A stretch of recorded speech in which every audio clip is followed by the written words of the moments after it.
বুড়া বয়সে যাদের বউ মারা যায় তাদের চেয়ে কপাল পোড়া। বিশ্বাস না হলে জিজ্ঞেস করেন।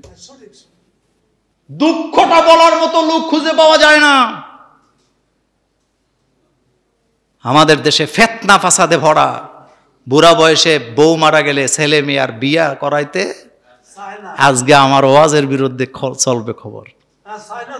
চায় 60 বছর বয়স। কয় বছর? রাসূল বলেছেন মানুষের মন কখনো বুড়া হয়। এত আস্তে আস্তে বললে হবে? রাসূল বলেছেন মানুষের মন কখনো বুড়া হয় না। এবার শোনেন আমার কথা, মনোযোগ দেন। বাবার বয়স 60 বছর, পুত্রবধূ আছে 2টা, মেয়ের জামাই আছে 2টা, নাতি নাত করে ঘরটা ভরা। বুড়ি হঠাৎ মারা গেছে। বুড়ি যখন মারা গেছে নাতিয়ে তেল নিয়ে আইছে, নাতিনে পায়ের মধ্যে তেল মালিশ করে, পুত্রবধূ নলা দিয়া লোকমা দিয়া খাওয়ায়া দেয়, মাথা মালিশ করে দেয়। মেয়েরা চতুর্দিকে বসছে, ছেলেরাও বসছে, পুত্রবধূরাও বসছে, নাতি নাতকুনেরা বইয়া বুড়ারে ফাম দেয়। আব্বা আপনার যা লাগে খালি আমাদের কইবেন, এমন কোন চাহিদা আপনার থাকবে না যেটা আমরা পূরণ করব। কথা কয় না কেন? পূরণ করব না, যা চাইবেন তা পাইবেন। শুধু মসজিদে যাইবেন আর বাড়িতে আইবেন, নামাজ আদায় করবেন, আপনারে কোনো অভাব দেবো না। 1 দিন 2 দিন 3 দিন 6 মাস পরে বুড়া দেখতে পাইতেছে সব আছে কিন্তু মনের ভিতরে শান্তি নাই। কারণ শান্তি থাকবে কেমনে? যেটা আল্লাহর নিদর্শন সেটা আল্লাহ তার কাছে নিয়ে গেছে। এখন যদি নিদর্শন পাইতে হয় তাকে আরেকটা বিয়া করা লাগবে। কয়েকদিন পরে মনে মনে ভাবতেছে আমি যদি আরো 30 বছর হায়াত পাই, এই 30 বছর এভাবে একাকিত্ব, আমার মানসিক যন্ত্রণা আমার কাছে ভালো লাগে না। এবার যেই মাত্র বলতেছে আমি আরেকটা বিয়া কইরাম, এখন ছেলে মেয়ে আত্মীয় স্বজন কয় বুড়ার মাথা খারাপ। কথা বলেন না কেন? পুত্রবধূরা আর কথা কয় না, নিজের মেয়েরা আর বাপের বাড়িতে যায় না। লোকেরা কয় ঘটনা কি? বুড়া মানুষ, রাগ করছো কেন? কয় চরিত্র বালা না, আম্মাই মরে গেছে, আব্বাই আরেকটা বিয়ে করতে চায়। এমন পরিবার বাংলাদেশে নাই। কম না বেশি? কম না বেশি? খারাপ লাগতেছে? ওয়াজ খারাপ লাগে? এখন কি বলতেছে? বুড়া বয়সে আরেকটা বিয়ে করবেন আব্বা যদি আরেকটা বাচ্চা হয়। তোর মার গরু যে 7টা হয়েছিল, একজন হওয়ার পরে তখন তুই কস না যে আরেকটা হইলে বাঘ বসাবে? অথচ আল্লাহ কোরআনে বলতেছেন যে আসতেছে সে রিজিক নিয়েই আসতেছে, একজনের রিজিকে কখনো আরেকজন বাঘ বসাবার ক্ষমতা নেই। আজকের ওয়াজ সেই জায়গা না, আজকের ওয়াজটা ওই জায়গায়। তাহলে বোঝা গেছে স্বামী স্ত্রীর ভালোবাসাটা কার নিদর্শন? এটা মোল্লার কথা না আল্লাহর কথা?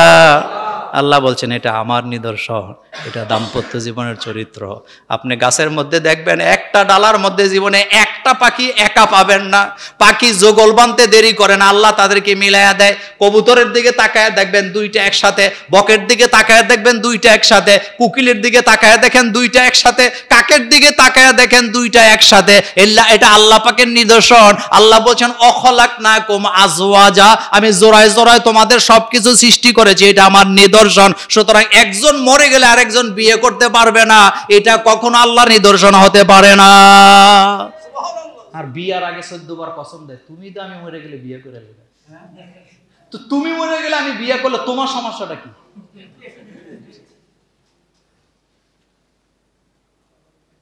এটা বউরা বলে না?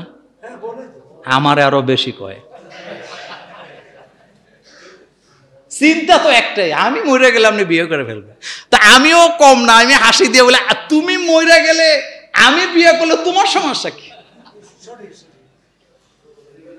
তার মানে অবস্থাটা কি দেখেন না, কথা তো বুঝার জন্য বলি। অবস্থাটা হলো আজকে 3 দিন বউ নাই, আট পুড়ছে 2 বার। কয়বার? গতকালকে তরকারি গরম করতে যে এমন পোড়া পুড়ছে যে কালো হয়ে আছে। তা আপনি বলেন, কথার কথা বলে আমিও তো আগে মারা যেতে পারি, আপনি আগে মারা যেতে পারেন, আপনার স্ত্রী আগে মারা যেতে পারে। তো চিন্তা করলাম কালকে যে যেভাবে মাঝে মধ্যে ধরা হয় যে আমি মরে গেলে আপনি বিয়ে করে ফেলবেন, এখন আমি চিন্তা করি আমি যদি তারপরে আরো 20 বছর বাঁচি তো ডেলি একবার হাত পুড়লে আমার অবস্থাটা কি? হাসির জন্য বলি নাই, কথাগুলো অনুধাবন করবেন। যতক্ষণ পর্যন্ত এই পরিবার আল্লাহর দেয়া নিদর্শন হালাল ভাবে বিয়েকে উন্মুক্ত না করতে পারবেন, আল্লাহর কসম জিনা, ব্যভিচার, সমকামিতায় দেশটা ভর্তি হয়ে যাবে। একটা হালাল সম্পর্কের জন্য সমাজ তাকে ছিন্ন করে, কিন্তু একটা হারাম সম্পর্ক করতে যায় ধরা পড়লে 2 দিন পরে তারে ভুলে যায়। আপনি কোন দেশে আছেন, কোথায় আছেন আপনি চিন্তা করতে পারবেন না। এই জন্য এই ব্যাপারে সতর্ক থাকার দরকার আছে না নাই? আল্লাহ রাব্বুল আলামিন বলছেন ওয়াজআলা বাইনাকুম মাওয়াদ্দাতাও ওয়া রাহমা, স্বামী স্ত্রীর ভালোবাসাটা এটা আমি আল্লাহর নিদর্শন। ভালোবাসা সৃষ্টি করেন কে? আল্লাহ। আদম আলাইহিস সালাম বলতেছে আল্লাহ আমার ভালো লাগে না, তোমার জান্নাতে সব আছে কিন্তু আমার ভালো লাগে না। কেন ভালো লাগে না এটা বুঝে কে? আল্লাহ কে আদম তুমি এখানে শুয়ে ঘুমাও। আদম আলাইহিস সালাম শুয়ে ঘুমায় গেছে, ফাঁক দিয়ে আল্লাহ অপারেশন সাকসেস। একটা বাঁকা হাড় খুলে নিয়ে আম্মা জান হাওয়া আলাইহিস সালামকে তৈরি করলেন। আল্লাহ কত সুন্দর, আপনি আশ্চর্য হবে। তাফসিরে আসছে হযরতে হাওয়া আলাইহিস সালাম এত সুন্দর ছিলেন।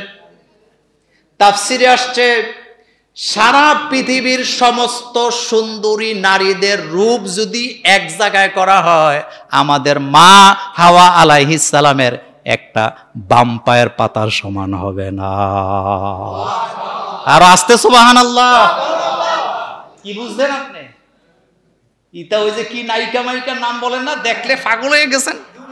অমুক তমুক সারা পৃথিবীর সমগ্র সুন্দরী নারীদেরকে যদি এক জায়গায় করা হয়, মা হাওয়ার বাম পায়ের পাতার সমান হবে না। এত সুন্দর করে বানিয়েছেন কে? সফট বাঁকা হাড় দিয়ে বানাইছে, বানাইয়া পাশে বসায় রাখছে। আদম আলাইহিস সালাম ঘুম থেকে জাগ্রত হলেন, জায়গায় দেখতেছেন এমন একজন বসা যাকে দেখলে তাকে ফিল করা যায়। কি করা যায়? কথা কয় না কে? একজন সাহাবা এসে রাসূলের কাছে বললেন, ইয়া রাসূলুল্লাহ সাল্লাল্লাহু আলাইহি ওয়াসাল্লাম, অমুক মেয়েকে আমি বিয়ে করতে চাই। আল্লাহ নবী বলেন, যাকে বিয়ে করতে চাও তাকে আগে দেখবা। তাকে, কথা বুঝে না, তাকে দেখবা, তবে দেখাটা ভালো করে দেখবা। আবার কালকে ফতুয়া দিয়ে না, হাদিস বলতেছি আপনাকে আমি। তাইলে নারীদেরকে বানাইছে কোথায় আল্লাহ? এত আসতে বললে হবে? যার কারণে মা বোনদের চাহিদা কম না বেশি? আলতা লাগবে, সোনো লাগবে, হাতের মধ্যে 2 বুড়ি 2টা চুড়ি লাগবে যেটার দাম 2.5 লাখ টাকা, গলার মধ্যে 1.5 ভরি ওজনের কি লাগে, নেকলেস লাগবে, বিয়া করার সময় স্বর্ণ অলংকার দেওয়া লাগে কি লাগে না?